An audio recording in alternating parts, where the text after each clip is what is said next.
یہاں آپ عقب میں، میرے عقب میں آپ دیکھ سکتے ہیں، یہ جو سجدریز ہوا پڑا ہے یہ اس کام کا ٹاور ہے۔ جو تاری داس کے اندر جو ایک سیلاب آیا تو وہاں پر آپ نے بہت زیادہ یہ سنا ہوگا اس کام کی جانب سے کہ انہوں نے اس کا کریڈٹ بھی اپنے اوپر لینے کی کوشش کی کہ ہمارے نیٹ ورک کی وجہ سے وہ 330 گھرانے جو تھے ان میں موجود افراد کی جانیں بچ گئی تھی۔ تو اس خوشی میں، بلکہ اس سے بھی کچھ پہلے، یعنی اس کو کوئی 2 ہفتے ہو گئے ہیں، 2 ہفتہ پہلے یہ خوشی کے مارے سجدریز ہو گیا تھا، آج تک یہ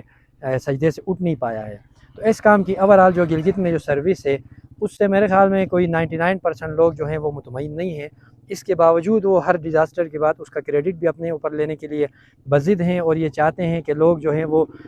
اس تمام تر ناقص سروس کے باوجود جو ہے وہ اس کے گن گاتے پھریں، اور یہ باور کراتے پھریں دیگر لوگوں کو، دیگر علاقے کے لوگوں کو کہ اس کام ہی جو ہے یہاں پر واحد ایسی سروس ہے کہ جو سب سے اچھی سروس فراہم کرتی ہے۔ تو اس علاقے کے اندر آپ اس کام کی حالت دیکھ لیں، 2 ہفتے ہوئے ہیں کہ یہ جو اس کام کا بوسٹر ہے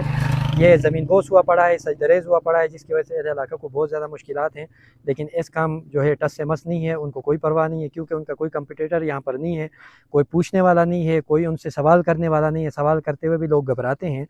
اس لیے یہ حالت زار ہے اس نیٹ ورک کی۔ اور میں آپ کو بتاؤں، مزے کی بات یہ ہے کہ یہ دنیا کا واحد نیٹ ورک ہے کہ جو لائٹ جانے پر اس کی سروس بھی چلی جاتی ہے، یعنی نیٹ ورک کی بھی لوڈ شیڈنگ آپ نے دنیا میں کہیں آپ نے آج تک یہ نہیں سنا ہوگا۔ تو میں یہاں کے جو مقامی یہاں کے باشندے ہیں ان سے جاننا چاہوں گا کہ 2 ہفتے ہو گئے اس بوسٹر کو زمین بوس ہوئے، یہاں پر لوگوں کو مواصلات کے حوالے سے کس قسم کی مشکلات کا سامنا ہے؟ ہمارے گھروں کے آس پاس وہ نہیں آتے، سگنل نہیں آتے، تقریباً آدھا میل سفر کر کے ہم ادھر بات کرتا ہوں۔ ہم سب مشکلات ہے، ادھر مشکلات ہے۔ تو ابھی 2 مہینہ 2 ہفتہ ہو گیا پوچھنے والا ہمارا کوئی آدمی آگے جا کر بات نہیں کیا۔ ہم بس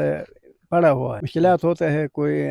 فون کرنے کے لیے بہت تکلیف ہے مجھے۔ یہ تکلیف اس علاقے کے اندر ہر فرد کو ہے، ہر بچے کو ہے، خصوصاً جو تعلیم حاصل کرنے والے نوجوان ہیں ان کو بھی یہ تکلیف ہے، کیونکہ انہوں نے ظاہر انٹرنیٹ سے استفادہ کرنا ہوتا ہے۔ لیکن انٹرنیٹ کی اوورآل جو سپیڈ ہے اس کے حوالے سے اگر ہم بات کریں تو واٹس ایپ پر ایک میسج بھیجنے کے بعد بندہ سوچتا ہے کہ اس سے اچھا تھا کہ میں خود چل کے جاتا اور بندے سے یہ پیغام اس سے شیئر کر کے آتا، کیونکہ اتنا سلو سروس ہے۔ تو اس سلو سروس کے اندر بھی آپ دیکھ لیں پچھلے 2 ہفتوں سے ان کا جو